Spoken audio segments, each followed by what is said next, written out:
नमस्कार, मैं हूं मनोज बनू। आंकड़े हमारे फैसला आपका में आप सभी का स्वागत है। बात हम जम्मू कश्मीर की करेंगे कि जम्मू कश्मीर के विधानसभा चुनाव क्या कहते हैं। जम्मू कश्मीर में चुनाव खत्म हो चुका है। तीसरे चरण में भी भारी मतदान हुआ है। कुछ देर पहले तक उधमपुर समेत 3 जिलों में 70% से ज्यादा वोटिंग की खबर है। सामा की 3 सीटों पर भी भारी मतदान हुआ है, लेकिन छंब सीट पर सबसे अधिक वोटिंग हुई है। बड़ा सवाल यह है कि जम्मू कश्मीर में किसकी सरकार बनेगी। आपको बता दें कि अगस्त 2019 में धारा 370 को खत्म किए जाने के बाद यहां पर पहली बार विधानसभा चुनाव कराया गया है, जिसमें लोगों के बीच एक खासा उत्साह दिखाई दे रहा है। कई पोलिंग बूथ पर सुबह से ही लोगों की लंबी कतारें देखने को मिली हैं। तीसरे चरण में 2 पूर्व उप मुख्यमंत्री ताराचंद और मुजफ्फर बेग समेत 415 उम्मीदवारों की किस्मत ईवीएम में बंद है। तीसरे चरण में 7 जिलों की कुल 40 विधानसभा सीटों पर वोट डाले गए हैं। इसके पहले 18 सितंबर को यहां पर कराए गए पहले चरण के चुनाव में 61.38% और 25 सितंबर को दूसरे चरण में 57.31% मतदान हुआ था। वोटों की गिनती 8 अक्टूबर को होगी और तब पता चलेगा कि जम्मू कश्मीर में जनता का दिल किस दल पर आया है। हालांकि जीत के दावे सभी राजनीतिक पार्टियां कर रही हैं। हम अपने संवाददाताओं के ताजा हाल जो उन्होंने भेजा है उस पर नजर डालेंगे। मेहमानों से चुनाव को लेकर विश्लेषण भी करेंगे, लेकिन उसके पहले कुछ बयान है। इन बयानों को सुनिए। 7 बजे पोलिंग स्टार्ट होनी थी, लेकिन 7 बजे से पहले ही कुछ पोलिंग बूथ्स पे मैंने देखा, पोलिंग स्टेशंस पर लंबी लंबी लाइनें लगी थी। तो वो रिफ्लेक्ट करती है कि कितने लोग ईगर थे, कितने पर्टिकुलर थे इसमें पार्टिसिपेट करने के लिए, अपने रिप्रेजेंटेटिव को चुनने के लिए, सरकार बनाने के लिए। तो ये एक बड़ा हेल्दी साइन होता है डेमोक्रेसी के लिए, जब आपके लोग इस तरह से पार्टिसिपेट करें। और दिन के दौरान आपने देखा होगा कि बिल्कुल ट्रांसपेरेंट तरीके से, बड़े सेफली फ्री ये पोलिंग हो गई है। और 5 बजे तक जो हमारे फिगर्स आए उसमें 72% तीनों असेंबली कॉन्स्टिट्यूंसीज का टोटल मिला के अगर देखें तो सांबा जिले में ये परसेंटेज ऑफ वोटिंग रही। तो जब वोटिंग हो रही थी उस समय वोट डालने के बाद जम्मू कश्मीर के पूर्व उप मुख्यमंत्री और बीजेपी नेता कविंदर गुप्ता ने कहा कि धारा 370 हटने के बाद नया जम्मू कश्मीर बना है। आतंकवाद, अलगावाद, भ्रष्टाचार, हमने सब कुछ समाप्त कर दिया। सुनिए। 370 5 अगस्त 2019 को हटाई गई थी। उसके बाद हम देखें तो नया जम्मू कश्मीर बना है। अलगाववाद, आतंकवाद, भ्रष्टाचार, परिवारवाद, ये सब चीजें हमने समाप्त की है। टेररिज्म से टूरिज्म की तरफ हम ले गए और बुलेट से बैलेट की तरफ हम ले गए। इस दौरान हमने 73rd और 74th अमेंडमेंट को लागू किया।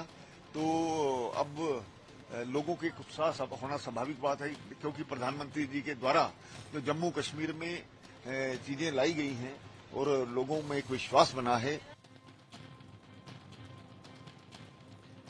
उधर जम्मू कश्मीर के उधमपुर में कठुआ जिले के बिलावर में मुठभेड़ में घायल हुए पुलिस उपाधीक्षक सुखवीर सिंह ने अपने परिवार के साथ उधमपुर के तहसीलदार कार्यालय स्थित मतदान केंद्र में मतदान किया। तस्वीरें देखिए।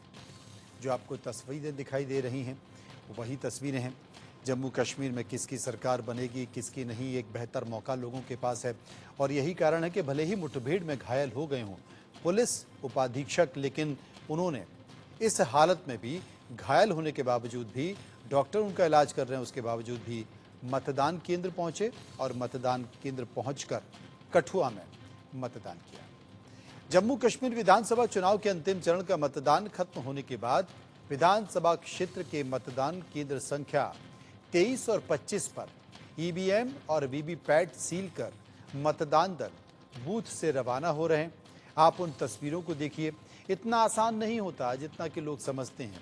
इस चुनाव कराने के लिए एक बड़ी फौज लगती है, मनोबल चाहिए, हिम्मत चाहिए, वो भी जम्मू कश्मीर जैसे इलाके में जहां पर देखिए आपको दिखाई दे रहा है कि रात का अंधेरा है। कई जगह 7 साढ़े 7 बजे तक भी पोलिंग चलती रही, क्योंकि जितने लोग लाइन में लग गए उनको मतदान करना होता है।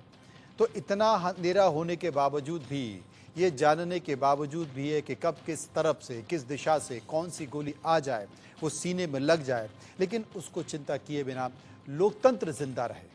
और उस लोकतंत्र को जिंदा रखने के लिए ये तस्वीरें बहुत कुछ बयां करती हैं। असल में कांग्रेस का दावा है कि वो अकेले जम्मू कश्मीर में नेशनल कॉन्फ्रेंस के साथ मिलकर सरकार बनाएगी। जम्मू कश्मीर में कांग्रेस अध्यक्ष भानु महाजन से बात की हमारे सहयोगी अजय जांटिया ने।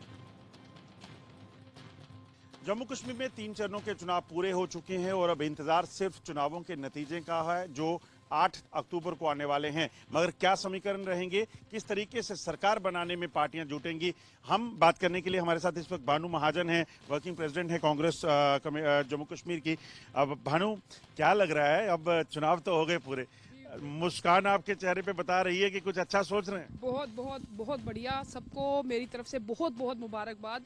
आज जो जम्मू कश्मीर के लोगों ने ये लोकतंत्र के महान पर्व, महान यज्ञ में जो आज आहूतियां अपनी वोट रूपी दी, उसके लिए दिल से बहुत बहुत आभार। क्या लग रहा है, क्या जा कह रहा है इस वक्त, हवा किस तौर की? बहुत ही बढ़िया। जम्मू कश्मीर के लोगों ने एकजुट होकर, हर एक चीज़ों से ऊपर उठकर जो है इस बार कांग्रेस को और एनसी अलायंस के कैंडिडेट्स को खूब बढ़ चढ़ कर आशीर्वाद दिया। पूरा दिन मैं आपको भी मुबारकबाद दे रही हूँ, पूरा दिन मैं देख रही थी, आप लोगों ने कमाल का काम किया, सभी मीडिया बंधुओं ने, आपका भी बहुत बहुत आभार। सरकार कैसे बनेगी, 46 का आंकड़ा कैसे छुएंगे? देखिए, बहुत ही ज़बरदस्त, अभी आज शाम तक ही आपके सामने भी आएंगे, रुझान जो है आपके सामने आने लग जाएंगे। लोगों ने खूब आशीर्वाद दिया है और खूब बढ़ चढ़कर बहुत ज़्यादा एनसी की भी सीट्स आ रही हैं, कांग्रेस की भी आ रही हैं और मिलजुल कर एक ताकतवर सरकार बनेगी। कितनी सीटें मिलेंगी आपको? बहुमत से ऊपर जाएंगे और अपने दम पर। कांग्रेस कितनी सीटें निकालेगी? मैक्सिमम सीट्स निकालेगी कांग्रेस। मगर जब अलायंस की बात आती है, नेशनल कॉन्फ्रेंस भी है, कांग्रेस भी है, मगर क्या कम रहेंगी तो पीडीपी साथ आएगी? जम्मू में ही हम लोग 20 से ऊपर जाएंगे, 20 से ऊपर कांग्रेस लेगी। 20 सीटें कांग्रेस जीत। बिल्कुल बिल्कुल। भारतीय जनता पार्टी कह रही है कि हम स्वीप करेंगे। कोई बात नहीं, देखिए वो तो उन्होंने तो बड़ी बड़ी बातें की हैं, उनकी बातों को तो उनसे हम क्या बोले। उनकी बातें लोगों ने 10 साल सुनी, 10 साल उन पर विश्वास किया, लेकिन अब लोग उन लोगों को आगे लाना चाहते हैं जो अपने समाज के लिए, डोगरा प्रदेश के लिए काम करेंगे। सिर्फ बातों में ही नहीं, काम करेंगे और पूर्ण बहुमत से 20 से ऊपर की जो सीटें हैं वो कांग्रेस पार्टी अपने दम पर जम्मू में लेगी। जो नाराजगियां थी उनको ओवरकम कर लिया था आप लोगों ने? मैं इस बात की भी बहुत बहुत, आपने याद कराया, आपका बहुत बहुत धन्यवाद।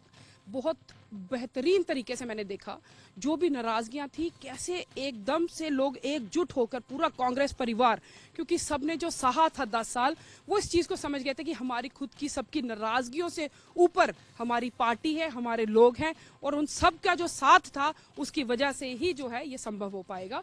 और एकजुट होकर जो सबने मेहनत की, 10 साल की जो मेहनत थी, लोगों के साथ खड़े रहे, गलत नीतियों पे आवाज उठाते रहे, लोगों के साथ एकजुट होकर सड़कों पे उतरे, आज उसी का एक आशीर्वाद के रूप में उनको आशीर्वाद भी दिया और सबने एक मिलकर, एक परिवार होकर जो है पूरी फाइट से जो है लड़ी, ये चुनाव लड़े और बहुत ही प्यारे नतीजे, बहुत ही ये जो आशीर्वाद मिला, ये आपके सामने चंद दिनों में आपके सामने होंगे। शुक्रिया भानु हमसे बात करने के। 20 सीटों से ज्यादा जीतेंगे, कांग्रेस जीतेगी जम्मू और कश्मीर में नेशनल कॉन्फ्रेंस जीतेगी, सरकार बनाएगी। अब देखना होगा 8 तारीख के नतीजे क्या कहते हैं। बंडी डिग्रा के साथ अजय जंडियाल, इंडिया न्यूज, जम्मू। कश्मीर में हमारे संवाददाता आशिक मीर ने पीपल्स कॉन्फ्रेंस के अध्यक्ष सज्जाद गनी लोन से खास बातचीत की है, वो भी देखिए।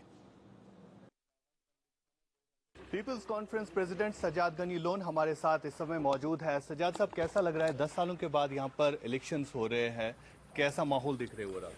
नहीं, खुशी है कि 10 साल के बाद लोगों को नुमाइंदे मिलेंगे, वरना अकेलापन था लोगों के साथ। तो लेकिन ये है कि अब तब जब हम लड़ रहे थे 10 साल पहले, तब भी हिंदुस्तान की सबसे पावरफुल असेंबली है और आज एक यूटी असेंबली के लिए लड़ रहे हैं, तो दिल थोड़ा उसमें जो है नाखुशी है। ऐसा सुनने में आया है कि बीजेपी को जो है जम्मू में अच्छा खासा मैंडेट मिलेगा, लेकिन यहाँ पर जो है कई सारे इंडिपेंडेंट कैंडिडेट्स मैदान में है। कैसे देखते हैं इन सिचुएशंस को आप? यार, अभी हुकूमत साजी क्या कोई नहीं है, हमने अपने आप को हर एक से दूर करके रखा है। पिछले इलेक्शन में भी हमें, मुझे लगता है, अलायंस से नुकसान ही हुआ, तो हम अकेला ही रहना चाहते हैं। एक आखिरी सवाल, 370 अभी भी कई सारी पार्टियों के मैनिफेस्टो में हमने देखा और 370 के ऊपर आज भी वोट लिया जा रहा है, आप कैसे देखते हैं इस चीज़? देखिए, आप जो हमें लगता है कि भाई अदालत के दरवाजे बंद हो गए, पार्लियामेंट के दरवाजे बंद हो गए, हालात सेम नहीं रहते। एक दिन हालात फेवर में आई। कब्रिस्तान की खामोशी छाई हुई है। जो नारा लगा था, अब दिलों से निकला डर, आया आया इंजीनियर।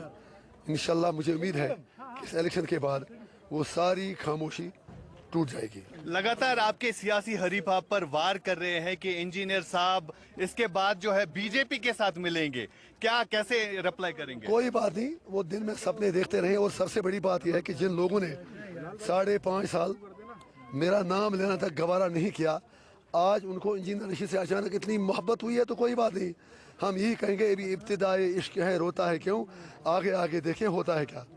इंजीनियर साहब वापस जा रहे हैं तिहाड़, कोई बात नहीं। क्या मैसेज रहेगी कश्मीर के लोगों के लिए, क्योंकि आप बारामूला के एमपी है?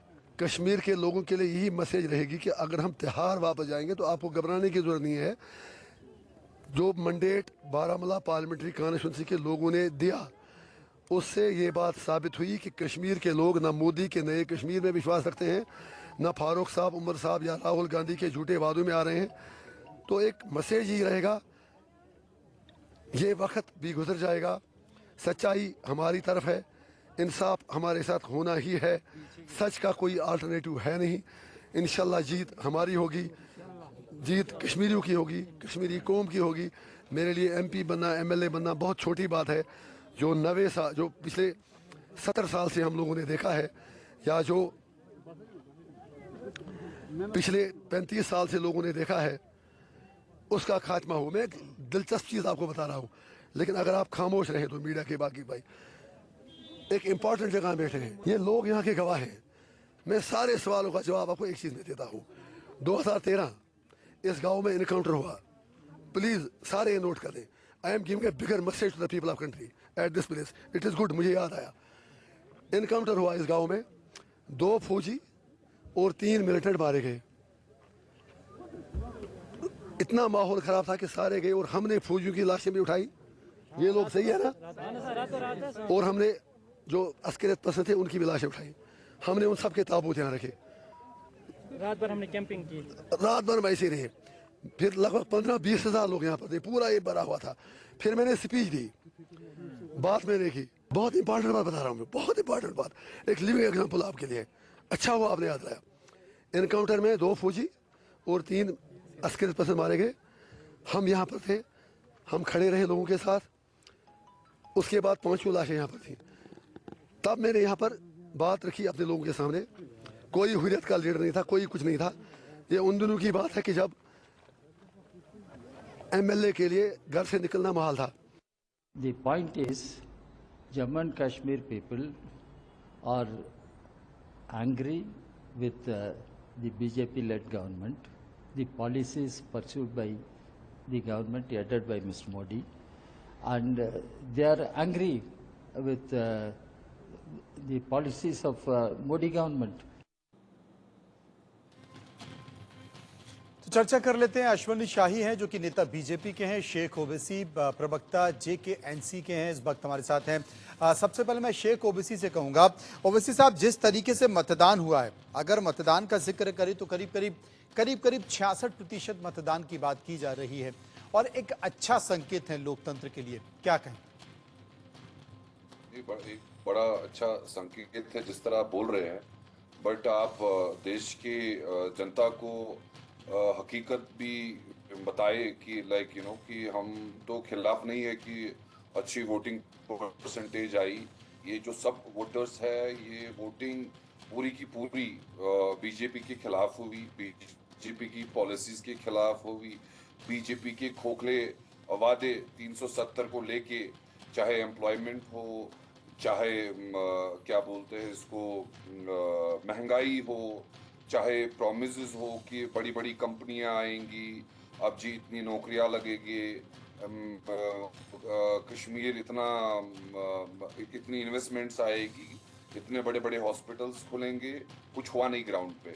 इन्होंने मैं आपके चैनल के माध्यम से कहना चाहता हूँ, इन्होंने हमारी 40 साल की मेहनत, जो हमने मेहनत की थी ग्राउंड पे, इन्होंने वो एक गलत हरबा करके उस मेहनत पे पानी डाल दिया। 370-35A अगर आपको लेना ही था, एक प्रॉपर प्रोसीजर होता, एक असेंबली के थ्रू वोट आता, तो वो लेते भी खुशी खुशी कि जनता का वोट है, असेंबली में जो लोग चुन के गए थे उनका वोट आया, तो जी पार्लियामेंट से डिसीजन आता कि भाई इसको उठाइए। इन्होंने एक साल पूरे कश्मीर को केज में, आपको पता है, जेल बना दिया था। जो हमारे फॉर्मर सीएम्स थे, चाहे जितने भी एक्स मिनिस्टर्स थे स्टेट के, उनको बंद रखा। देखिए इन्होंने डेमोक्रेसी का एक मजाक, एक डेमोक्रेसी का एक जनाजा जे के अंदर निकाला। ये मुझे नहीं लगता है कि काफी अच्छे संकेत दिए इन्होंने, जहां की जो इन्हीं के वाजपेयी जी की जो पॉलिसी थी। लेकिन शेख साहब जो मतदान हुआ है, अब तो लोगों ने तय कर लिया है, और अगर 66% मतदान देखें तो कम नहीं होता है, बहुत होता है। कुल मिलाकर लोगों ने तो तय कर लिया ना, जनता ने तय कर लिया वो किसे चुनना चाहते हैं, जम्मू कश्मीर की सत्ता पर कौन बैठेगा, ये तो अब ईवीएम में कैद हो चुका है और परिणाम निकल कर आएंगे। उसके बाद कोई शिकायत तो नहीं रहेगी। नहीं, जनता ने तो पूरा जो आप कह रहे हैं कि उन्होंने तय कर लिया है कि बीजेपी को इधर से दूर रखना है। इनके जो खोखले वादे, खोखले प्रोमिसेस है, आफ्टर 370 ऑल्सो इन्होंने बड़े प्रोमिसेस किए कि 370 के बाद हम जी ये करने वाले हैं। आपको मैं बताना चाहता हूं कि इन्होंने हमारे सर पे इतनी बड़ी लाइबिलिटी डाल दी। 2018 से लेके 2024 तक इन्होंने 40,000 करोड़ की लाइबिलिटी जे&के पे डाल दी। जो लाइबिलिटी 2013 में जब हमने गवर्नमेंट छोड़ दी थी, उस टाइम पे वो लाइबिलिटी 49,000 करोड़ की थी। उसके बाद जब इनका गठजोड़ पीडीपी के साथ हुआ 2018 तक, वो लाइबिलिटी 69 करोड़ की थी। उसके बाद जो आज जम्मू कश्मीर स्टेट पे एक लाइबिलिटी इन्होंने डाल दी, कर्जे में हमें डाल दिया, वो इन्होंने इस पीरियड में, इस शासन में 40,000 करोड़ का डाल दिया लाइबिलिटी में भी। आप मुझे काम गिनाइए कि इन्होंने क्या अच्छा किया कि जिसपे मैं वाहवाही बांटूं। मुझे लगता है कि अश्वनी शाही साहब बताएंगे। शेख साहब, असल में क्या है कि इस देश का कोई भी ऐसा राज्य नहीं है जो पिछले 5 साल में या पिछले 8 साल में जिसने कर्जा नहीं लिया है। हर राज्य, अगर बड़ा राज्य है मध्य प्रदेश जैसे राज्यों की बात करूं तो वो 4 लाख, करीब 4.25 लाख करोड़ के कर्जे में, और लगातार कर्जा सरकार लेती जा रही। सरकारों के पास पैसा है नहीं, घोषणा पत्रों में, संकल्प पत्रों में फ्रीवेज की घोषणा करनी है, पैसा आपके पास कहाँ आएगा? तो कमाई आपके पास है नहीं और खर्चा आपका रुपया है, अठन्नी कमाई, तो कैसे होगा? इसलिए करीब हर राज्य कर्जा ले रहे हैं। अश्वनी साहब बताएंगे कि अगर 40,000 करोड़ का कर्जा इस बीच लिया है तो क्यों लिया है, ऐसा आपने क्या किया है? शेख साहब पूछना चाहते हैं। जी देखिए मनोज जी, आज का जो इलेक्शन हुआ ये मुख्य धारा के लोकतंत्र की विजय की बात है। आज उस जनता ने वोट निकलकर लाइन लगाकर डाला जिसके घरों तक पक्की रोड पहुंची है। आज उस महिलाओं ने वोट डाला जिसने स्वयं सहायता समूह में स्वरोजगार पाया है। आज उस जनता ने निकलकर, उस बच्चे ने निकलकर वोट पाया जो रोजगार पाया है। लगभग 50 से 60 हजार रोजगार जो सृजित हुए हैं, वो उस जनता ने वोट निकलकर डाला। आज हिंदुस्तान में भारतीय जनता पार्टी और एनडीए सरकार का जो वहां पर जो काम हुआ है विकास का, सबका साथ, सबका विकास और सबका विश्वास, उस काम ने के बदौलत आज ये 65-68% वोट पड़ा है। वरना इन लोगों की सरकारों में तो वोट का बहिष्कार हुआ करता था। सुन लीजिए शेख साहब, थोड़ा सा धैर्य से, मैंने भी आपको सुना। तो वोट का बहिष्कार आज नहीं हुआ मनोज जी। आज हिंदुस्तान में बताइए कितने एम्स थे? वहां कोई एम्स था? नहीं था। ओआईसी के द्वारा जो कोई मॉल बना हुआ था, फिल्म जो थिएटर थे बंद थे। क्यों बंद थे भाई? क्यों वहां पर एसएचजी नहीं था? आज रोजगार जो लगभग 1,30,000 करोड़ के जो एमओयू साइन हुए, उसमें 10,000 करोड़ के लगभग चालू हो गए हैं। इस 24-25 में 15,000 करोड़ का 300 कुछ यूनिट चालू होनी है। तो ये लोग, चूंकि ये लोग 370 को बहाल करने का सपना लेकर आ रहे हैं। देखिए कितना दर्द है कि असेंबली से करते, और आज अपने घोषणा पत्र में झूठा वादा करके कि हम 370 बहाल करेंगे, ये लोग आए हैं। आज देखिए वहां की जनता समझ रही है कि इनके बस का नहीं है 370 बहाल करना, क्योंकि सुप्रीम कोर्ट ने भी बोल दिया उस चीज पर कि भाई कोई प्रक्रिया गलत नहीं है, सदन में इनका बहुमत है नहीं। तो यानी कि कश्मीर की जनता को पहले ये बरगलाते थे, झूठ बोलते थे, आज अपने घोषणा पत्र में लेकर आए हैं। हमारा जो संकल्प पत्र है हमने उसमें बड़ा क्लियर लिखा है हर चीज, हम कुछ भी करेंगे। आज देखिए मनोज जी, एक बहुत अच्छी चीज हो रही है। पहले यहाँ के कुछ नेता, कुछ घराने के लोग भारत सरकार से पैसा लेते थे, पाकिस्तान के तरफ से आतंकवादियों को पैसा मिलता था जो पनाह देते थे, वहां टैक्स नहीं देते थे, वहां के किसी पैसे पर टैक्स नहीं लगता था। भारत सरकार का क्या लाभ था? ये लोग चाहते थे अपनी रईसी, अपना रजवाड़ा चलाना। हम लोगों ने उन चीजों को, तिलस्म को तोड़ा है।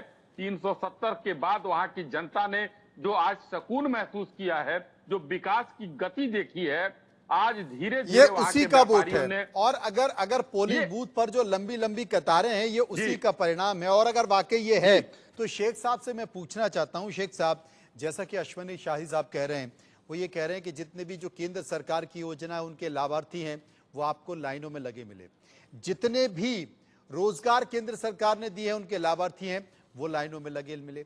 उनका ये कहना है कि इंफ्रास्ट्रक्चर जो भी काम हुआ है, चाहे वो पुल हो, पुलिया हो, रेलवे का रेलवे लाइंस डाली गई हैं, उनको देखकर लोग लाइन में लगे हैं। और अगर वाकई ऐसा है तो ऐसा तो नहीं कि बीजेपी की सरकार बनने जा रही है और उसके बाद ये कहा जाएगा कि ईवीएम में खेला हो गया। और जैसा कि आज पीडीपी ने आरोप भी लगाया है, पीडीपी ने ये कहा गया है कि पोलिंग जो चल रही थी उस मतदान को धीमा किया गया है क्योंकि जानबूझकर एक साजिश थी। ऐसा तो नहीं कि बीजेपी को अगर बहुमत दिखाई दे रहा है या मिलता दिखाई दे रहा है तो बाद में आरोप लगा दिया जाए कि खेला हो गया। मैं इनका जवाब देना चाहता हूं कि इन्होंने भी सुना, मैंने भी इनको सुना। पहली बात तो मैं तो एज जम्मू कश्मीर के एक यूथ के नाते हम सुप्रीम कोर्ट ऑफ इंडिया का शुक्रिया करते हैं। अगर वो इसमें इंटरवीन नहीं करते ये इलेक्शन कर ही नहीं लेते, इलेक्शन होते ही नहीं यहाँ पे।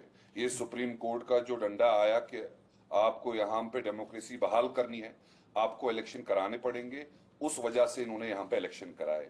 रही बात 370 की वो जी आएगा नहीं, इसी सुप्रीम कोर्ट ऑफ इंडिया ने 3 बार, ये सुप्रीम कोर्ट ऑफ इंडिया में गया था ये केस 370-35A को लेके, जो 3 बेंच ने 3 बार, एक बार नहीं 3 बार उन्होंने इसी 370 और 35A को एक परमानेंट स्टेटस दे दिया था।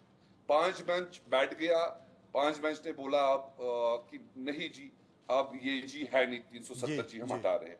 हमें पूरा यकीन है। देखिए मेरे ही देश के सुप्रीम कोर्ट से 3 बार डिसीजन सुप्रीम कोर्ट ने ही दिया, 3 बेंच बैठे, उन्होंने एक परमानेंट हो गया ना, दे दिया था। तो अब चुनाव हो गए, अब तो सबको इंतजार है परिणामों का। हमें पूरा यकीन है आने वाले टाइम में हम सुप्रीम कोर्ट का दरवाजा खटखटाएंगे। हम कोई गुंडागर्दी, हम गुंडे तो है नहीं, कोई गुंडागर्दी करेंगे, हम एक प्रॉपर प्रोसीजर के थ्रू जाएंगे, सुप्रीम कोर्ट का दरवाजा खटखटाएंगे, हम अपनी अर्जी लगाएंगे। अगर जनता ने हमको चुना, हम एक प्रॉपर प्रोसीजर से, हर एक चीज का एक प्रॉपर प्रोसीजर होता है। देखिए तो उसका तो सीधा सीधा प्रोसीजर ये है ना कि दोनों सदन आपके हित में होने चाहिए, दोनों सदन, संसद के दोनों सदन आपके हित में होने चाहिए। आप सुप्रीम कोर्ट में चले भी जाएंगे तो उसका कोई फायदा नहीं है। और फिलहाल 2029 तक तो ऐसी कोई संभावना दिखाई नहीं देती। अगर आ भी जाती है उन लोगों की सरकार जो 370 को बहाल करने की बात कर रही है, तो दोनों सदन उनके पास नहीं है और 29 तक उम्मीद नहीं है। 29 के बाद क्या होगा ये जनता तय करेगी। लेकिन फिलहाल जम्मू कश्मीर की जनता 8 तारीख को बताएगी कि उसने किसे चुना है, उसके दिल में कौन है। बहुत बहुत शुक्रिया करना चाहता हूं आप दोनों साथियों का जो आप मेरे साथ इस परिचर्चा में बने रहे।